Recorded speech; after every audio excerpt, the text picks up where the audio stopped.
नमस्कार, मैं हूं आकर्षण उपल और इस समय आप ये सीधी तस्वीरें देख रहे हैं करनाल से। करनाल में इस समय पहुंचे हुए हैं जगदीश सिंह जिंडा, जो कि हाल ही में हरियाणा सिख गुरुद्वारा प्रबंधक कमेटी के अध्यक्ष चुने गए हैं। मेरी आप सभी लोगों से अपील, जो भी लोग इस वीडियो को देख रहे हैं इसे साथ के साथ जरूर शेयर करें। अमरिंदर सिंह अरोड़ा, जो कि हरियाणा सिख गुरुद्वारा प्रबंधक कमेटी के पूर्व युवा प्रदेश अध्यक्ष रहे हैं, उनका सरोपा उड़ाकर आप देख सकते हैं कि यहाँ पर मान सम्मान करते हुए नजर आ रहे हैं खुद जगदीश सिंह जिंडा और उनके साथ तमाम जो उनके हरियाणा सिख गुरुद्वारा प्रबंधक कमेटी के कार्यकर्ता हैं, पदाधिकारी हैं। हरप्रीत सिंह है, वो खुद यहाँ पर पहुंचे और मुंह मीठा करवाकर बधाई दी जा रही है। आपको बता दें कि सुप्रीम कोर्ट से केस जीतने के बाद हरियाणा की अलग गुरुद्वारा प्रबंधक कमेटी का जो ऐलान है वो कर दिया गया। मुख्यमंत्री मनोहर लाल खट्टर पहले ही बधाई दे चुके हैं और अमरिंदर सिंह अरोड़ा, जिनका अहम रोल रहा इस पूरी लड़ाई में, और जगदीश सिंह जिंडा, जिन्होंने सुप्रीम कोर्ट तक इस लड़ाई को लड़ा। मेरी आप सभी से अपील, जो भी लोग इस वीडियो को देख रहे हैं इसे साथ के साथ जरूर शेयर करें और तमाम जो पदाधिकारी यहाँ पर पहुंचे उनका सरोपा उड़ाकर आप देख सकते हैं कि सम्मान यहाँ पर किया जा रहा है अमरिंदर सिंह अरोड़ा के ऑफिस में। जी जी साहब, अंदर तक किसान यूनियन उनका भी समर्थन कर रहे हैं और जो किसान यूनियन के अंदर तक किसान यूनियन जी वो भी यहाँ पर यानी कि कहीं ना कहीं उनका समर्थन करते हुए नजर आ रहे हैं और तमाम जो पदाधिकारी हैं, कार्यकर्ता हैं, उनका भी मान सम्मान करते हुए जगदीश सिंह जिंडा नजर आ रहे हैं। उनसे बातचीत करेंगे कि आखिर आगे चलकर क्या कुछ रणनीति रहने वाली है, क्योंकि जो दादूवाल है वो अपना दावा जता रहे हैं और पंजाब से जो एसजीपीसी है वो अलग से अपना दावा कर रही है कि हरियाणा में अलग से जो सिख गुरुद्वारा प्रबंधक कमेटी बन नहीं सकती। जिंडा साहब, क्या कुछ बताना चाहेंगे? जो लड़ाई थी बहुत पुरानी लड़ाई थी, कहीं ना कहीं आपने सुप्रीम कोर्ट तक जो लड़ाई है ये लड़ी और अब जब अध्यक्ष बनने की बारी आई है तो कहीं ना कहीं जो दादूवाल है वो अपना दावा जता रहे हैं कि प्रधान तो मैं हूँ।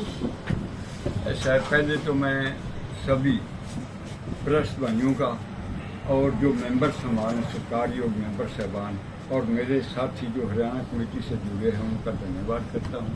और विशेष तौर पे प्रेस की बदौलत ही हरियाणा सिख गुरुद्वारा प्रबंधक कमेटी का गठन। कारण ये है कि जिन लोगों के साथ लड़ाई थी, सरदार प्रकाश सिंह बादल, मुख्यमंत्री पंजाब और श्रोमणी गुरुद्वारा प्रबंधक कमेटी जो हरियाणा के सिखों की पार्लियामेंट से जी हमारी उनसे लड़ाई थी। एक तरीके से हाथी और कीड़ी की लड़ाई थी। हम कीड़ी के बराबर थे, वो हाथी थे, क्योंकि उस टाइम 2000 में जब ये हमने डिमांड शुरू की तो 1200 करोड़ रुपए श्रोमणी गुरुद्वारा प्रबंधक कमेटी का बजट था। हजारों करोड़ का सरकार प्रकाश सिंह बादल के पास पंजाब सरकार का बजट था। तो ऐसा हादसा हुआ कि उस टाइम चौधरी ओम प्रकाश चौटाला जो बादल साहब के भतीजे थे, चौधरी देवीलाल के भाई थे, उनकी सरकार हरियाणा में थी जी। और जब हमने पहली कॉन्फ्रेंस कुरुक्षेत्र में की तो उन्होंने कहा कि हमें आपके ऊपर तरस भी आ रहा है और हंसी भी आ रही है। तरस इसलिए आ रहा है कि आप बसों में बैठ के आए हैं और हरियाणा कमेटी की मांग करने आ गए हैं। तो तरस से हादसा इसलिए कि आ रहा है जिनसे टक्कर लेने की बात करते हैं वो तो जहाज के बिना चलते ही नहीं। फिर हजारों करोड़ रुपए का बजट, 2 सीएम, यहाँ पर चौटाला साहब सीएम, वहाँ पर बादल साहब सीएम, उधर श्रोमणी गुरुद्वारा प्रबंधक कमेटी, और ये पहले आके ये तो खबर तुम्हारी इंटरेस्टेड है, हम बना देंगे, पर हंसी हमें आ रही।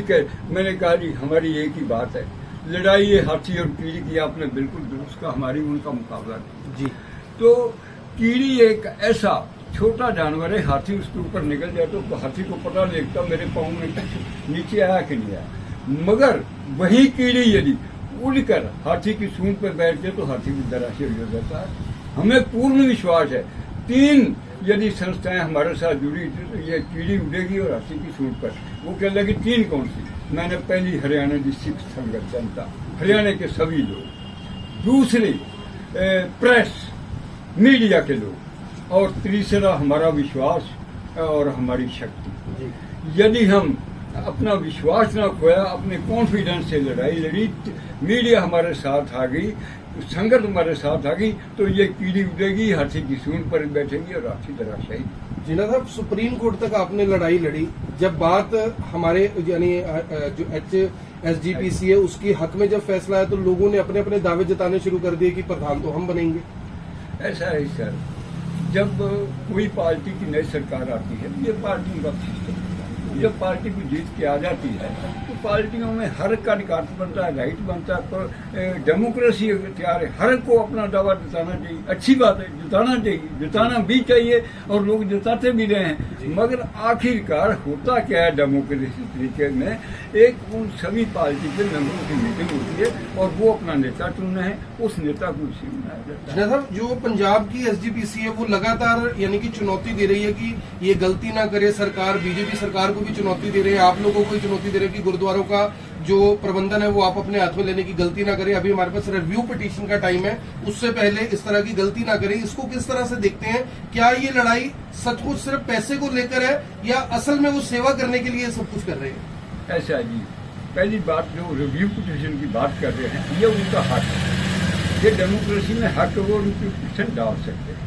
दूसरी बात जो ये कह रहे हैं, मेरी दामी साहब से भी बात हुई, 77 श्रोमणी गुरुद्वारा प्रबंधक, मैंने उनसे हाथ जोड़ के विनती की है कि श्रोमणी गुरुद्वारा प्रबंधक कमेटी दुनिया के सिखों की एक पार्लियामेंट, और जो हमारी बॉडी बनी है, चाहे वो दिल्ली कमेटी है, चाहे हरियाणा कमेटी अलग हुई है, चाहे पटना साहब की है, चाहे नंदेड़ साहब की है, चाहे हेमकुंड के बोर्ड है, ये स्टेट बॉडियां हैं, हम स्टेट बॉडियां हैं, वो हमारी पार्लियामेंट है। मैंने दामी साहब के कहा है कि आप बड़े हो, आपने हमें अलग किया, हमने तो हरियाणा नहीं मांगा था, आपने पंजाबी सूबा बनाकर हरियाणा अलग कर दिया, हिमाचल अलग कर दिया। अब जब अलग हो गए हैं तो आप हमारे बड़े भाई हो, आप पार्लियामेंट की जो हैं वो अपना पेश करें और हमें स्टेट बॉडी का अधिकार दें।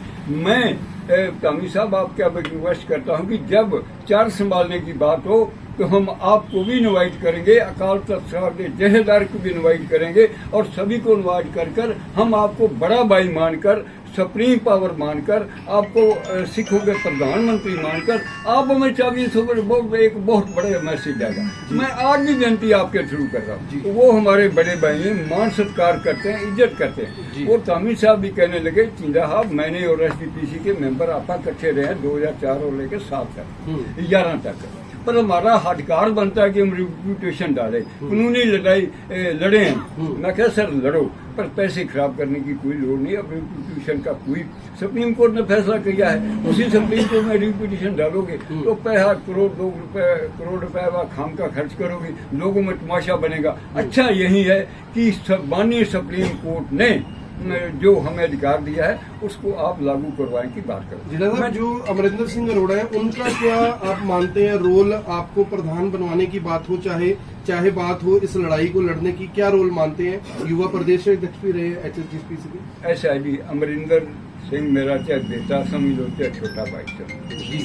मैं जब बीमार हो गया था जी, तो उस टाइम भी मैं हॉस्पिटल डीएमसी लुधियाना, तो उस टाइम भी प्रधान बनने की कोशिश आई, भी प्रधान किसको चुना जाए। उस टाइम भी अमरिंदर अरोड़ा ने कहा कि जिंदा साहब अभी मरे नहीं, अभी बीमार हैं, तो आप उसको बीमार आदमी क्यों उतार रहे। उस टाइम भी इन्होंने रोल बनाया।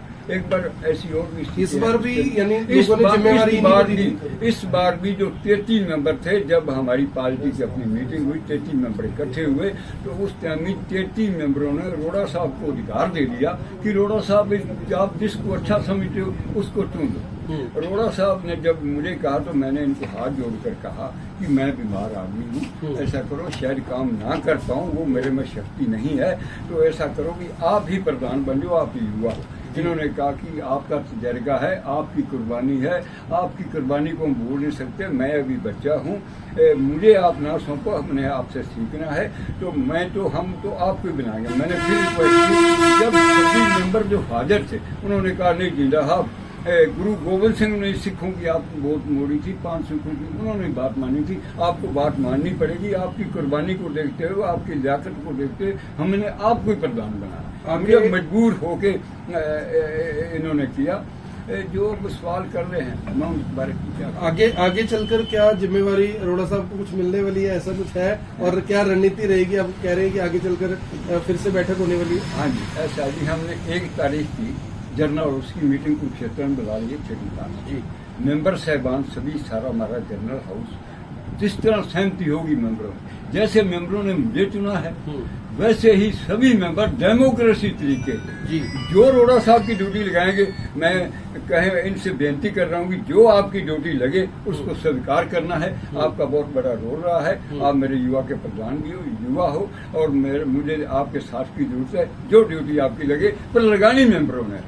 ਜਿੰਦਾ ਸਾਹਿਬ ਇੱਕ ਸਵਾਲ ਹੈ ਬੜਾ ਇੰਪੋਰਟੈਂਟ ਸਿਰਫ ਆਪ ਨਾਲ जी ਇੱਕ ਤੁਸੀਂ ਤੁਹਾਡੀ ਕਿਉਂਕਿ ਸੁਪਰੀਮ ਕੋਰਟ ਨੇ ਦੇ ਦਿੱਤੀ ਹਰੀ ਝੰਡੀ ਹਰਿਆਣਾ ਗੁਰਦੁਆਰਾ ਪ੍ਰਬੰਧਕ ਕਮੇਟੀ ਨੇ, ਕਦੋਂ ਤੇ ਹੁਣ ਕਾਰਜਕਾਰਨੀ ਬਣਨੀ ਹੈ ਤੁਹਾਡੀ ਤੇ ਕਦੋਂ ਹੁਣ ਗੁਰਦੁਆਰਿਆਂ ਦੀ ਸੰਭਾਲ ਲਈ ਜੀ? इस टाइम असा 1 तरीक ਨੂੰ ਜਨਰਲ ਹਾਊਸ ਦੀ ਮੀਟਿੰਗ ਬੁਲਾ ਲਈ ਜੀ ਕਾਰਜਕਾਰਨੀ ਉਸ ਦਿਨ ਅਸਾਂ ਡਿਕਲੇਅਰ ਕਰ ਦੇਣੀ। ਠੀਕ ਹੈ ਉਹ ਅਸਾਂ ਡੀਸੀ ਕੁਰਕਸ਼ੇਤਰ ਨੂੰ ਦੇ ਦੇਣੀ, ਠੀਕ ਹੈ ਗਵਰਨਰ ਸਾਹਿਬ ਨੂੰ ਭੇਜ ਦੇਣੀ, ਠੀਕ ਹੈ। ਸਿੰਘ ਸਾਹਿਬ ਨੂੰ ਭੇਜ ਦੇਣੀ। ਠੀਕ ਹੈ ਤੇ ਉਸ ਤੋਂ ਬਾਅਦ ਮੇਰੀ ਮੈਂ 2 ਦਿਨ ਸਿੰਘ ਸਾਹਿਬ ਨਾਲ ਇਕੱਠਾ ਰਿਹਾ ਵਾਂ, ਪਰਸੋਂ ਰਾਤ ਵੀ ਮੈਂ ਇਕੱਠਾ ਸਾਂ, ਕੱਲ ਵੀ ਮੈਂ ਸਾਰਾ ਦਿਨ ਪਾਣੀਪਤ ਇਸਰਾਣਾ ਸਾਹਿਬ ਰੋਪੜ ਮੈਂ ਸਿੰਘ ਸਾਹਿਬ ਦੇ ਨਾਲ ਅੱਜ ਸਿੰਘ ਸਾਹਿਬ ਕਹਿਣ ਲੱਗੇ ਵੀ ਇਸ ਤਰ੍ਹਾਂ ਕਾਲੇ ਨਾ ਪਾਓ, 7 ਤਰੀਕ ਨੂੰ ਅਸਾਂ ਸ਼ੁਕਰਾਨਾ ਅਖੰਡ ਪਾਠ ਸਾਹਿਬ ਨਾਡਾ ਸਾਹਿਬ ਕਰਾਈਏ ਰਲ ਕੇ ਹਰਿਆਣਾ ਕਮੇਟੀ ਤੇ ਹਰਿਆਣਾ ਸਰਕਾਰ ਤੇ 7 ਤਰੀਕ ਨੂੰ ਤੁਸੀਂ ਅਖੰਡ ਪਾਠ ਦੀ ਸ਼ੁਰੂਆਤ ਕਰਾਓ ਤੇ 9 ਤਰੀਕ ਨੂੰ ਮੇਰਾ ਕੈਬਨਿਟ ਤੇ ਮੈਂ ਸਾਰਾ ਉੱਥੇ ਨਾਡਾ ਸਾਹਿਬ ਆਵਾਂਗੇ, ਉੱਥੇ ਸ਼ੁਕਰਾਨਾ ਮਹਾਰਾਜ ਦਾ ਪਹਿਲੋਂ ਕਰਕੇ ਤੇ ਨਾਡਾ ਸਾਹਿਬ ਉਸ ਤੋਂ ਬਾਅਦ ਫਿਰ ਆਵਾਂਗੇ। अमरिंदर जी क्या कुछ कहना चाहेंगे? आज पहुंचे हैं झंडा साहब, आपके ऑफिस में भी आए हैं, मान सम्मान भी दिया, आगे चलकर अब क्या रणनीति रहने वाली है? हरियाणा के सिखों को क्या मैसेज है?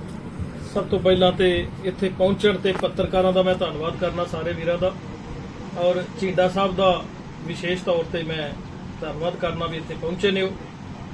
ਤੇ ਹਰਿਆਣਾ ਸੇ ਗੁਰਦੁਆਰਾ ਪ੍ਰਬੰਧਕ ਕਮੇਟੀ ਦੀ ਲੰਬੀ ਲੜਾਈ ਸਾਰੇ ਮੈਂਬਰ ਸਾਹਿਬਾਨਾਂ ਨੇ ਲੜੀ ਹੈ, ਜਿਹਦੀ ਵਜ੍ਹਾ ਤੋਂ ਅੱਜ ਜਿੱਤ ਹੋਈ ਹੈ। ਤੇ ਜਲਦੀ ਇਹਦੀ ਜਿਹੜੀ 1 ਤਰੀਕ ਨੂੰ ਆਪਾਂ ਮੀਟਿੰਗ ਕਰ ਰਹੇ ਹਾਂ, ਉਹਦੇ ਵਿੱਚ ਸਾਰੀ ਇਹ ਰਣਨੀਤੀ ਬਣਾਈ ਜਾਏਗੀ ਕਿ ਕਿਹਦੀ ਕੀ ਡਿਊਟੀ ਲੱਗਦੀ ਹੈ। ਉਹ ਜਿਵੇਂ ਕਿ ਝੀਂਡਾ ਸਾਹਿਬ ਨੇ ਦੱਸਿਆ ਤੁਹਾਨੂੰ, ਤੇ ਜੋ ਵੀ ਡਿਊਟੀ ਦਾਸ ਨੂੰ ਲੱਗੇਗੀ ਉਹ ਪ੍ਰਵਾਨ ਹੋਏਗੀ। ਬਸ ਇੰਨੀਆਂ ਗੱਲਾਂ ਨਾਲ ਮੈਂ ਮਾਫੀ ਚਾਹਾਂਗਾ। ਵਾਹਿਗੁਰੂ ਜੀ ਕਾ ਖਾਲਸਾ, ਵਾਹਿਗੁਰੂ ਜੀ ਕੀ ਫਤਿਹ। ਜਿੰਦਾ ਸਾਹਿਬ ਕਿੰਨੇ ਗੁਰਦੁਆਰਿਆਂ ਦੀ ਸੰਭਾਲ ਆਉਣ ਵਾਲੀ ਹੈ ਤੁਹਾਡੇ ਕੋਲ? ਹਰਿਆਣਾ ਕਿੰਨੇ ਗੁਰਦੁਆਰੇ ਨੇ? ਔਨ ਦੀ ਰਿਕਾਰਡ 52 ਗੁਰਦੁਆਰੇ ਜੀ ਤੇ ਆਫ ਦੀ ਰਿਕਾਰਡ 72 ਗੁਰਦੁਆਰੇ ਜੀ। ਪਰ ਮੇਰਾ ਇਹ ਮੰਨਣਾ ਕਿਉਂਕਿ ਹਰਿਆਣੇ 'ਚ ਮੈਨੂੰ 20 ਸਾਲ ਹੋ ਗਏ ਨੇ ਵਿਚਰਦਿਆਂ, ਇਹਨਾਂ ਦੀ ਤਾਦਾਦ ਗੁਰੂ ਘਰਾਂ ਦੀ 100 ਤੋਂ ਵੱਧ ਸਕਦੀ ਹੈ, ਕਿਉਂਕਿ ਜਿੱਥੇ ਗੁਰੂ ਸਾਹਿਬ ਗਏ ਅਜੇ ਤੱਕ ਉਹ ਪ੍ਰਗਟ ਨਹੀਂ ਹੋ ਸਕੇ, ਆਪਾਂ ਨਿਸ਼ਾਨਦੇਹੀ ਨਹੀਂ ਕਰਵਾ ਸਕੇ, ਆਪਾਂ ਜੀਓਗ੍ਰਾਫੀ ਬਾਰੇ ਜਾਣਦੇ ਨਹੀਂ। ਹੁਣ ਜਦੋਂ ਅਸੀਂ ਜਾਵਾਂਗੇ, ਨਗਰਾਂ ਵਿੱਚ ਜਾਵਾਂਗੇ, ਸ਼ਹਿਰਾਂ ਵਿੱਚ ਜਾਵਾਂਗੇ, ਉੱਥੇ ਪਤਾ ਲੱਗੇਗਾ ਕਿ ਇੱਥੇ ਵੀ ਗੁਰੂ ਸਾਹਿਬ ਆਏ ਸਨ, ਇੱਥੇ ਵੀ ਆਏ ਸਨ। ਜਿੱਥੇ ਗੁਰੂ ਸਾਹਿਬ ਨੇ ਵਿਸ਼ਰਾਮ ਕੀਤਾ ਹੈ ਜਾਂ ਤੁਰੇ ਕਾਰਨਾਮਾ ਕੀਤਾ ਜਾਂ ਕੋਈ ਉੱਥੇ ਭਲਾਈ ਦਾ ਕੰਮ ਕੀਤਾ, ਉੱਥੇ ਗੁਰੂ ਘਰ ਹਰਿਆਣਾ ਗੁਰਦੁਆਰਾ ਪ੍ਰਬੰਧਕ ਕਮੇਟੀ ਜ਼ਰੂਰ ਬਣਵਾਏ। ਇਤਿਹਾਸਿਕ ਗੁਰਦੁਆਰੇ ਕਿੰਨੇ ਨੇ ਹਰਿਆਣੇ? ਸਰ ਇਸ ਤੇ ਮੈਂ ਉਹੀ ਕਹਿ ਰਿਹਾ ਵੀ 52 52 ਔਨ ਦੀ ਰਿਕਾਰਡ 52 ਨੇ। ਠੀਕ ਹੈ, ਹਾਂਜੀ ਠੀਕ ਹੈ ਜਿੰਦਾ ਸਾਹਿਬ। ਚਲੋ ਅੱਜ ਕਰਨਾਲ ਅਮਰਿੰਦਰ ਸਿੰਘ ਅਰੋੜਾ ਜੋ ਕਿ ਦਾਸ ਦੇ ਦਫ਼ਤਰ ਜਗਦੀਸ਼ ਸਿੰਘ ਝੀਂਡਾ ਹਰਿਆਣਾ ਸੇ ਗੁਰਦੁਆਰਾ ਪ੍ਰਬੰਧਕ ਕਮੇਟੀ ਦੇ ਨਵ ਨਿਯੁਕਤ ਪ੍ਰਧਾਨ ਵਧਾਰੇ ਨੇ, ਮੈਂ ਇਹਨਾਂ ਦਾ ਦਿਲ ਦੀਆਂ ਗਹਿਰਾਈਆਂ ਨਾਲ ਸਵਾਗਤ ਕਰਦਾ ਵਾਂ। ਤੇ ਆਉਣ ਵਾਲੇ ਟਾਈਮ ਦੇ ਵਿੱਚ ਜਿਹੜੀ 1 ਤਰੀਕ ਨੂੰ 6ਵੀਂ ਪਾਤਸ਼ਾਹੀ ਮੀਟਿੰਗ ਰੱਖੀ ਗਈ ਹੈ, ਉਹਦੇ ਵਿੱਚ ਸਾਰੇ ਹਰਿਆਣਾ ਸੇ ਗੁਰਦੁਆਰਾ ਪ੍ਰਬੰਧਕ ਕਮੇਟੀ ਦੇ ਜਿਹੜੇ ਮੈਂਬਰ ਨੇ ਉੱਥੇ ਪਹੁੰਚਣਗੇ। ਤੇ ਜਿਹੜੇ 1-2 ਮੈਂਬਰ ਜਿਹੜੇ ਨਾਰਾਜ਼ ਨੇ, ਔਰ ਜਿਹੜੇ ਮੈਂ ਤਾਂ ਕਹਾਂਗਾ ਦਾਦੂਵਾਲ ਸਾਹਿਬ ਨੂੰ ਵੀ, ਉਹ ਵੀ ਆਪਣੇ ਜਿਹੜੇ 2-4 ਮੈਂਬਰ ਨੇ ਉਹਨਾਂ ਨੂੰ ਵੀ ਨਾਲ ਲੈ ਕੇ ਉੱਥੇ ਪਹੁੰਚਣ ਤੇ ਸਾਰੇ ਰਲ ਕੇ ਆਪਾਂ ਸੇਵਾ ਕਰੀਏ। ਕਿਉਂਕਿ ਅਸਲ ਦੇ ਵਿੱਚ ਸੱਚਾਈ ਇਹ ਮੈਂਬਰਾਂ ਨੇ ਪ੍ਰਧਾਨ ਚੁਣਨਾ ਹੁੰਦਾ ਹੈ। 33 ਮੈਂਬਰਾਂ ਦੀ ਸਹਿਮਤੀ ਨਾਲ ਦਾਸ ਨੂੰ ਕੈਥਲ ਦੇ ਵਿੱਚ ਜਿਹੜੇ ਪ੍ਰੋਗਰਾਮ ਦੇ ਵਿੱਚ 33 ਬੰਦਿਆਂ ਨੇ ਚੇਅਰਮੈਨ ਬਣਾ ਕੇ ਇਹ ਸੌਂਪੀ ਕਿ ਤੁਹਾਨੂੰ ਜਿਹੜਾ ਚੰਗਾ ਲੱਗਦਾ ਹੈ ਉਹ ਪ੍ਰਧਾਨ ਤੁਸੀਂ ਚੁਣ ਲਵੋ। ਉਹਦੇ ਵਿੱਚ ਸਾਨੂੰ ਇਸ ਚੀਜ਼ ਦਾ ਪਤਾ ਹੈ ਕਿ ਪਿਛਲੇ 21 ਸਾਲ ਤੋਂ ਜਗਦੀਸ਼ ਸਿੰਘ ਝੀਂਡਾ ਜੀ, ਮੈਂ ਇਹਨਾਂ ਦੇ ਨਾਲ ਹੀ ਰਿਹਾ ਵਾਂ ਤੇ ਇਹਨਾਂ ਦੀ ਬਹੁਤ ਵੱਡੀ ਕੁਰਬਾਨੀ ਹੈ, ਬਹੁਤ ਵੱਡੀ ਸੇਵਾ ਹੈ ਇਹਨਾਂ ਦੀ। ਇਹਨਾਂ ਦੀ ਸੇਵਾਵਾਂ ਨੂੰ ਵੇਖਦਿਆਂ ਹੋਇਆਂ ਦਾਸ ਨੇ ਇਹਨਾਂ ਨੂੰ ਸਰੋਪਾ ਪਾ ਕੇ ਤੇ ਉੱਥੇ ਸਨਮਾਨਿਤ ਕਰਕੇ ਸਾਰਿਆਂ ਦੀ ਸਹਿਮਤੀ ਇਸੇ ਗੱਲ ਤੇ ਬਣਵਾਈ ਕਿ ਜਗਦੀਸ਼ ਸਿੰਘ ਝੀਂਡਾ ਜੀ ਦਾ ਹੀ ਰਾਈਟ ਬਣਦਾ ਹੈ ਤੇ ਅੱਗੇ ਦੀ ਸੇਵਾ ਸੰਭਾਲਣ ਦਾ। ਇਹ ਐਸਜੀਪੀਸੀ ਕਹਿ ਰਹੀ ਵੀ ਗੁਰਦੁਆਰੇ ਦੀ ਜਿਵੇਂ ਸੰਭਾਲ ਨਹੀਂ ਹੋਣ ਦੇਣਗੇ, ਜਾਂ ਆਰਐਸਐਸ ਦਾ ਇੱਕ ਉਹ ਮਤਲਬ ਆਰੋਪ ਵਗੈਰਾ ਆ ਰਹੇ ਨੇ, ਕੀ ਮਤਲਬ ਬਾਣੀ, ਉਸ ਬਾਣੀ ਦਾ ਕੀ ਸੰਕੇਤ ਹੈ ਉਹਨਾਂ ਦੀ? ਇਸ ਤਰ੍ਹਾਂ ਸਰ, ਮੈਂ ਉਹ ਸਾਡੇ ਮਾਨਯੋਗ ਵੱਡੇ ਭਰਾ ਨੇ, ਪੜ੍ਹੇ ਲਿਖੇ ਨੇ, ਸਿਆਣੇ ਨੇ, ਜਿਹੜੀ ਉਹ ਗੱਲ ਕਹਿ ਰਹੇ ਨੇ, ਧਾਮੀ ਸਾਹਿਬ ਨੂੰ ਮੈਂ ਕਿਹਾ ਹੈ, ਸੁਖਬੀਰ ਬਾਦਲ ਜੀ ਨੂੰ ਮੈਂ ਕਿਹਾ ਹੈ ਵੀ ਤੁਸੀਂ ਅੱਜ ਕਹਿ ਰਹੇ ਹੋ ਸੁਪਰੀਮ ਕੋਰਟ ਤੇ ਸਵਾਲ ਚੁੱਕ ਰਹੇ ਹੋ। ਪਹਿਲਾਂ ਇਹ ਤੁਹਾਡੀ ਜਿਹੜੀ ਸ਼ਬਦਾਵਲੀ ਸੁਪਰੀਮ ਕੋਰਟ ਨੂੰ ਤੁਹਾਨੂੰ ਯਕੀਨ ਹੀ ਨਹੀਂ ਰਿਹਾ ਕਿ ਤੁਸੀਂ ਹਿੰਦੁਸਤਾਨ ਦੀ ਸਭ ਤੋਂ ਸੁਪਰੀਮ ਪਾਵਰ ਹੈ ਨਿਆਂ ਕਰੂਗੀ ਉਹਦੇ ਤੋਂ ਤੁਹਾਨੂੰ ਯਕੀਨ ਹੈ। ਦੂਜੀ ਗੱਲ ਜਿਹੜਾ ਆਰਐਸਐਸ ਦਾ ਇਲਜ਼ਾਮ ਜੱਜ ਸਾਹਿਬ ਤੇ ਲਗਾ ਰਹੇ ਹੋ ਮਾਨਨੀय ਜੱਜ ਸਾਹਿਬ ਤੇ, ਇਹ ਬਹੁਤ ਹੀ ਤੁਹਾਡਾ ਨਾ ਲਾਉਣ ਵਾਲਾ ਤੇ ਬਹੁਤ ਹੀ ਇੱਕ ਗੁੱਸੇ ਭਰਿਆ ਉਹਨਾਂ ਦੇ ਬਿਆਨ ਹੈ। ਜੇ ਤੁਹਾਨੂੰ ਇਹ ਪਤਾ ਸੀ ਉਹਨਾਂ ਦੇ ਪਿਛੋਕੜ ਦਾ ਵੀ ਜੱਜ ਸਾਹਿਬ ਆਰਐਸਐਸ ਨਾਲ ਜੁੜੇ ਨੇ, ਉਸ ਤੋਂ ਪਹਿਲਾਂ ਤੁਸੀਂ ਤੁਹਾਡੇ ਵਕੀਲਾਂ ਨੂੰ ਐਪਲੀਕੇਸ਼ਨ ਲੱਗ ਜਾਣੀ ਚਾਹੀਦੀ ਵੀ ਜੱਜ ਸਾਹਿਬ ਆਰਐਸਐਸ ਦਾ ਨਾਲ ਜੁੜੇ ਸੀ। ਇਹ ਗੱਲਾਂ ਪਹਿਲਾਂ ਹੋਣ ਵਾਲੀਆਂ। ਅੱਜ ਜੇ ਤੁਹਾਡੇ ਹੱਕ 'ਚ ਫੈਸਲਾ ਨਹੀਂ ਆਇਆ ਤਾਂ ਤੁਸੀਂ ਉਹਨਾਂ ਨੂੰ ਆਰਐਸਐਸ ਦਾ ਆਦਮੀ ਕਹਿ ਰਹੇ ਹੋ। ਇਸ ਕਰਕੇ ਇਹੋ ਜਿਹਾ ਚਿੱਕੜ ਉਛਾਲਣਾ ਸੁਪਰੀਮ ਕੋਰਟ ਦੇ ਜੱਜ ਵਾਸਤੇ ਕਿਤੇ ਵੀ ਚੰਗਾ ਨਹੀਂ, ਕਿਸੇ ਵਾਸਤੇ ਵੀ ਚੰਗਾ ਨਹੀਂ, ਚਾਹੇ ਉਹ ਕਿੰਨੀ ਵੱਡੀ ਸ਼ਖਸੀਅਤ ਹੈ ਹਿੰਦੁਸਤਾਨ ਦੀ। ਸੁਪਰੀਮ ਪਾਵਰ ਸੁਪਰੀਮ ਕੋਰਟ ਹੈ ਹਿੰਦੁਸਤਾਨ ਦਾ, ਤੇ ਸਾਨੂੰ ਉਹਦੀ ਇੱਜ਼ਤ ਮਾਨ ਸਨਮਾਨ ਕਰਨਾ। ਥੈਂਕ ਯੂ ਜਿੰਦਾ ਸਾਹਿਬ।